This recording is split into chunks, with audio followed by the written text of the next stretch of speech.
Yes, viewers all over the world. Aka m bụkwa onye nke gị Ogbuefi Eze-Ana Ugochi tubelu n'Oraifite. Abụ m onye isi nchụaja na Ugochi tubelu ọdịnala temple. Anyị na-agba afa miri emi nkwa ajọ ọrụ mmụọ dị iche iche. Abịakwa n'ụbọchị taa, isiokwu anyị ji wee bịa bụ promiscuous lifestyle is not acceptable in Igbo spirituality. Promiscuous lifestyle is not acceptable in Igbo spirituality. Before we dive into today's lecture, isiokwu anyị ji bịa bụ ka anyị kọwalụ gị ihe ị kwesịrị ịma na ndụ achịkọrọ achịkọ, ndụ ebi ndụ anụ arụ is not acceptable in Igbo spirituality. Igbo spirituality bụ a spirituality that preaches holiness. Igbo spirituality was spirituality that preaches nsọ. Maka na Igbo spirituality believe na nsọ bụ ndụ. Ị ga-akpakọrịrị ọnụ ka i wee achieve your purpose why you are created. Igbo spirituality abụrụ onye ọbụla mere ihe masịrị ya. I can tell you that man is architect of his own problems. Do you know you might destroy your future, your destiny with your own hands? You can destroy your destiny and what you will be on earth with your own hands by attitude, negative attitude.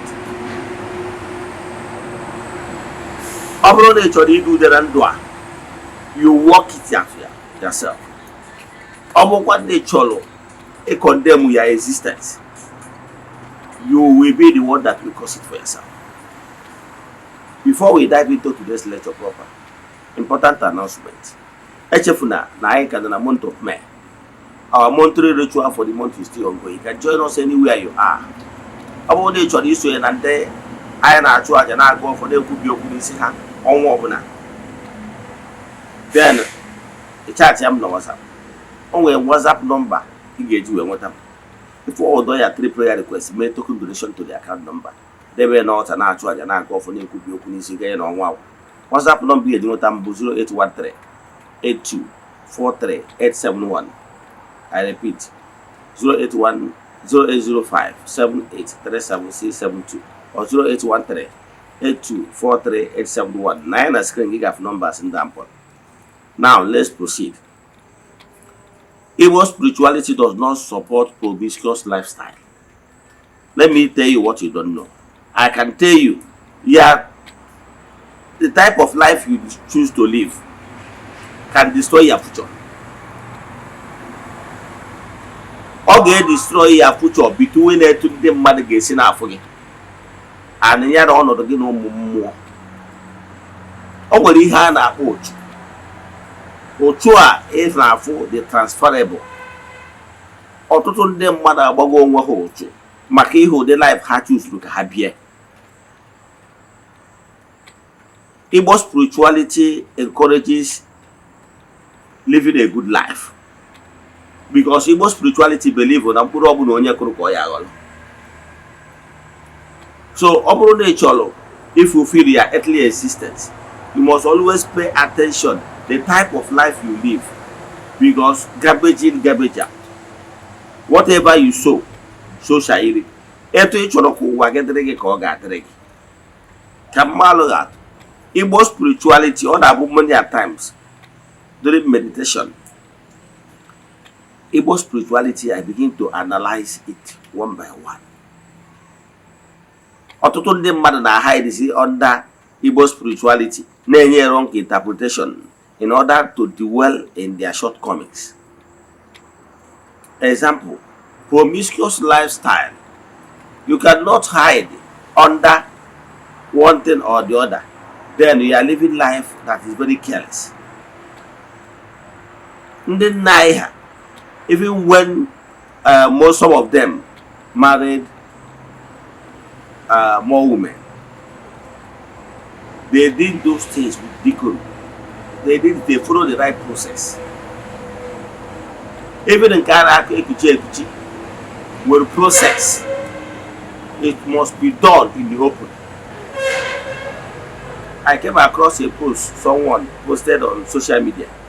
The person was like saying that they are encourage our young maidens, matured ladies of 35 and above, that have been somebody rush after men in the sense because na ha chọrọ ịmụta nwa. Ọ bụrụ na ị na-ebuild life anwa, ya mortgage ya future. Yes, nke bụ I will analyze it in the way you understand it. Ọ bụrụ na ị bụ onye si na ọ bụ ka ị na-ebi life etu sọrọ ndụ akwamiko because na irugo 35 ka ị dịzie unnecessary desperate because na ị chọrọ ịmụta nwa. Ihe ọ pụta bụ na ị gara achọ ime ya na-akpọ unprotected sex. Then because na ị chọrọ ịmụta nwa maka na gị na onye agha kpara akpara wee lahụ n'ute because ọ ma ahụ afịa nwoke ọbụla iji aka ya kweta ka ya mụọrọ gị nwa na-akpaghị akpa. So mgbe ọbụla isi nwoke ka gị na-eje lab ka ị dị sure na ọ dị healthy ka o wee nwee ike mụtara gị nwa ị chọrọ inwe asị onye anụrụ di. Ụfọdụ ụmụ nwoke will not take it. So therefore maka ihe na ị chọrọ ịmụta nwa nke gị ị na-ejekwuzi ụmụ nwoke na-emeghị test na-eprotect onwe gị, ị nwere ike ibute ọya ga-egbu gị. Ibute ọya ahụ obido nyewe gị nsogbu n'ahụ ma ọ na ibutere obiri n'aja ọcha. Mgbe ahụ chọwazi onye ya asị na ọja na-eme gị. Mgbe ahụ esi nọ ndị mmiri. Mgbe ahụ esi nọ ọnkụrụ nka ma ọ bụ onye a na-eme gị. Mgbe ahụ chọwa onye ị ga-eblem. Mana ana m agwa na ọkpara nkụ ahụ siri ngwere bịara ya ọrụ nọ life ichuzuru ibi. You know nwere ọya iyi ebute kịta ịdabaru ya future, imebigo ya future. Onye ka ị ga-eble. Ọ bụrụ risi, ọ bụrụ na enwere risi nwa agbọghọbịa ga-eji wee tụọ ime na-enweghị di a ga-akpa akpa. Ọ dị n'ọdịnala Igbo. Yes. So ihe mwa na onwe na-ekwu na ọ dụrụ right gị nwa na onwe gị tinye onwe gị under pressure once ya 35 chọbazie nwoke anyhow ka o wee bụrụ na ị mụtara nwa. Ọ dụrụ good. Ọ bụrụ ihe Igbo spirituality na-epreach. Rather, I will advise you n'ụmụ nwaanyị anyị na ọ kaara gị mma na ibidoro n'oge chọwa egwu ojii. You can accept being emego. That because sanity agwago no one man one wife. Even only the first one I don't accommodate you also. That is the issue. Statistics have shown only double call Muslims. I can tell you that he was single aunties and already. It was where from 70s down. On I fear he wanted big aunties and already bar. Makano ndị nwere ego na-anụ ụba, ndị nwere ego na-anụ ufu. Therefore, ha wee nwee ike wee onye ọbụla enwe di. Ama enwe reminders. Man, as long as na-enwe one based on mindset in the Christianity kuziri anyị, the reminders ga na-cause confusion. Ụfọdụ ga-ebido bịa palọ, ụfọdụ ga na-arụ nọọsụ, ụfọdụ ga na-arụ hookup, na-confuse families.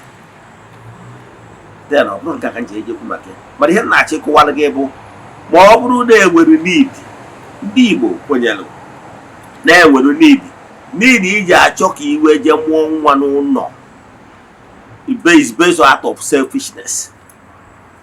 Onye m gwara agwa gị na-ekwu maka ya na-asị na onye a mụọ nwa n'ụlọ ka ọ ya bụ old age ka o wee neta ya. That is the only reason. If not the self-centered. Ka onye gwara na ịmụgha na nwa n'ụlọ, ọ bụrụ na ịmụta na nwa, ọ bụrụ na nwa a ga-take care of you, ọ bụrụ ịzụ ya azụ wee bara uru nwa a na-ekwu, ọ bụrụ maka nke azụrụ azụ ka nwa ahụ na-abụ nwa. So ihe na-achọ ịkọwara gị bụ na ọ dị wrong gị wee ji aka gị dazie n'ịbụ ya na-efezi daa nwoke ọbụla ị na-achụzụ ụmụ nwoke anyhow out of desperation ka ịbụ na ịmụtara nwa. Ọ dị wrong. Ọ bụrụ concept of Igbo spirituality. Now, ọ bụrụ na ịwa akpati na iwere ego ịzụ nwa, kedu ihe kpatara na inyere ọrụ ụmụnne gị aka ya brothers zụọ ụmụ ha, kpọrọ ụfọdụ ụmụ ha zụọ ha n'akwụkwọ. They will still see you as their mother. They will take care of you at old age. Yes. There were so many other things he gave me ka ndị mmadụ lụta gị na old age gị.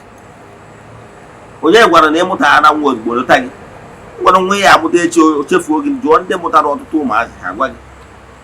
So ihe na-ekwu bụ na ọwara ntụrụ iji maka eme ihe ọjọọ. Nke bụ ya akpụta ugwu gị n'ala. Nke abụọ nwere ike ịfọsụ future maka na ọ nwere ụfọdụ ndị ga-abịa ya life ọ dịka ị na-ebiwe word life. Nke ọzọ nchọkwara ịkọwara gị ụlọ ihe eme bụ ọ bụrụ na mgbe gboo ọ bụrụ na enwere need ya family ji wee chọọ ka amụta nwa n'ụlọ, ife a ga-eme bụ o nwere proses eji eme ya. Obodo ga-ama, ụmụnna ga-ama, ahachie ga-ahachie, and ahachie ga-ahachie nwa ndị bụ ụnụ ga-enenyere gị anya ka adị sure na nwoke na-amụta nwa na ị na-ara dị nne dị na gị si na ezigbo agbụrụ, ka a ghara ịmụta onye oshi na onye ama na onye akwụna na ya bụ ezinụlọ. So Igbo spirituality abụrụ onye ọnwụ na onye mee uche anyhow, ọ dị mma ma ọ dị njọ. Ọ bụgoro nwoke na-ekuchi nwaanyị, a na-ekuchi ebe ụzọ nke e wee maintain agbụrụ ka adị sure na agbụrụ ori na agbụrụ onye achewa abatara n'ezinụlọ. So ihe na-ekwu bụ na ọ dị wrong gị nwa na onwe gị because na ịdịgo 35 years ịdịzie desperate ka nwoke ọbụla bịara nọ mee protect onwe gị maka na ị na-achọ ka ịmụta nwa. Ị nwere ike igbu onwe gị. Ị nwere ike onye agboro na onye ori na onye mkpụrụ mmiri abụrụ nne ya amụtasịrị gị ụmụazị. Adị mgbe ahụ nwere ike nwere ihe ị na-eme, mana ọ bụrụ na family ụnụ kpara akpa, ọ bụrụ na enwere need for maybe na amụtara nwoke na be ụnụ ma ọ na-amụtara nwa, nne na nna gị kpaa akpa wee sị gị nwa anyị nwaanyị Njideka na ọ bụrụ na afọ nwoke dị mma na gị nọ n'ụlọ mụtakwuo nwa akpa ya akpa, and ọ bụrụ na ha na-enye go ahead ụdị ihe na-etu a na ụdị na-aghachi ha ga-eme ki provision mee ka eshọ na mụta ya bụ nwa na-aga agbakọ wee zụọ ya bụ nwa. Mana ọ bụrụ na nke o nwere ihe ị na-eme, ị na-achọ ka ị mụọ nwa, then mgbe ahụ emechazie nwa wee yọwakwa ụmụ nwoke ka ha nyere gị aka zụọ ya bụ nwa.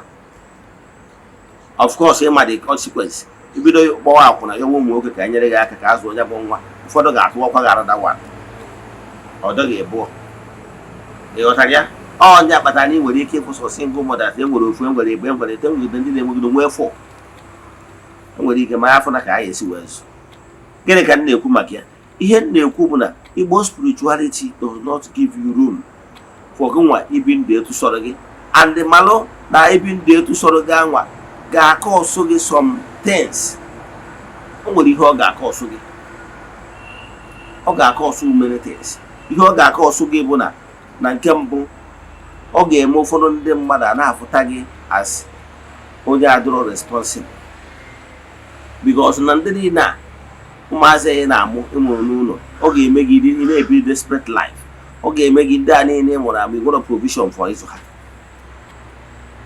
Then ọ bụkwa onye na-ekuchi nwaanyị n'ala Igbo, nwoke na-ekuchi nwaanyị, ịdị sure na ihe aka gị uzuru ya na ị nwere family nke gị, chọọ inwe second family, fine and good, mana ị ga-eme ebe zọ na ihe aka gị ihe imegbu. Yes, mmadụ anyị ekota agbụrụ si ka ọ wụọ ya n'ahụ. Gịnị ka m na-ekwu maka ya? Ihe m na-ekwu maka ya bụ na laịfụ anyị na-afụ ọtụtụ ndị mmadụ na-eji aka ha tinye onwe ha na ihe ga-eme ka onye a na-ata afụfụ sera ndụ ọ na-ebi. Efere ụbọchị m kọrọ gị akụkọ gbasara nwa okorobịa nwa 18 years trendịrị na tụwara ụmụ nwaanyị ime under 5 months, ụmụ nwaanyị 10 ime. Onye na-etu anwa mere ụdị omere etu anwa, ọ ga-eme affect future ya, maka na o nwere ike na eji anwa ọ nọ bụ eji o kwesịrị iji wee lee solid foundation ihe ọ ga-abụ na ndụ a. Anyị da na o jere gbaa bọị ma ọ bụrụ na o jere mụọ aka ọrụ, establish goro onwe ya financial wise ka o wee nwee ike ịkwado onwe ya ifesi adulthood. Mana etu ọ bụ na-edunyere ije gbabọị, nwa 18 years ruo ebe anwa under 3 months ọ tụwa nwa ọga ime, tụwa 6 girl ime, akpọnata ya 2 months eji wee kpọnata ya, ọtụwakwa ụmụ agbọghọbịa n'obodo mmadụ 8 ime. Ụdị life ọ na-ebi amụdago fuchia bụ ya nwa kwesịrị ije gba wee mụta ihe ga-enyere ya aka na ndụ oluzu gị. Then in the society ọ bakwutekwala wee kpọọ ụdị ọtọ na ụdị etu a, ndị mmadụ ama atụrụ ọsụzi onwerozi onye ga-ekwetasị ya ngwa come and live in my house ka i wee mụọ ọrụ. In fact, the one onye ya ekwe ka ọ na-abịa ezinụlọ ya nso because of ka ọ ghara cause more harm. So mgbe ndị mmadụ na-avoid onye dị etu a na ụdị dị etu a kere onye mere ibie mgbe ibiere life when people are just looking at you and people will be running away because of ka ị ghara contaminate their family or people around you, then if you some great opportunity will keep eluding you. Some of great opportunity you lose them. People will no longer like to believe in you or even give you opportunity to express yourself. So what I'm telling you is that your lifestyle might cause negative lifestyle might cause you better future. Your negative lifestyle today might cause you better future. So know the type of life you are living. Do you know that type of negative lifestyle you are living, they make people will be seeing you as a responsible person, and they also say that you are not planning your life, because he who does not planning is planning to fail. So know it today and know peace that Igbo spirituality does not allow you to be living a reckless lifestyle. Because I have told you in my previous lecture that whatever action has equal reaction. That if you really want your future to be bright, build a brand, build a better future, so that people will be able to trust you, and so that people will like to give you opportunity. Because lifestyle you are living today might make people to keep avoiding you systematically, and tomorrow you will be blaming your destiny. You will be crying that why is it that your own is like this? Why is it your world is like this? Is the fruit you sow, is the seed you sow that you are bearing fruit for you today. If seed you sow last time is what is bearing fruit you are reaping today. So if you want your future to be bright and better, begin today to sow good seeds. Let me stop here. See you tomorrow n'oge awa nke eziokwu. Ọ bụrụ na ị nwere ajụjụ na nkụzi a ịnụta, chat me on WhatsApp 0805-7837-672 or 0813-8243-871. In na screen gị gafụ nọmba ndị a. May the blessing of Chukwu Okike pụrụ ime ihe niile be with you all. May you be favored. May you be protected now and forevermore.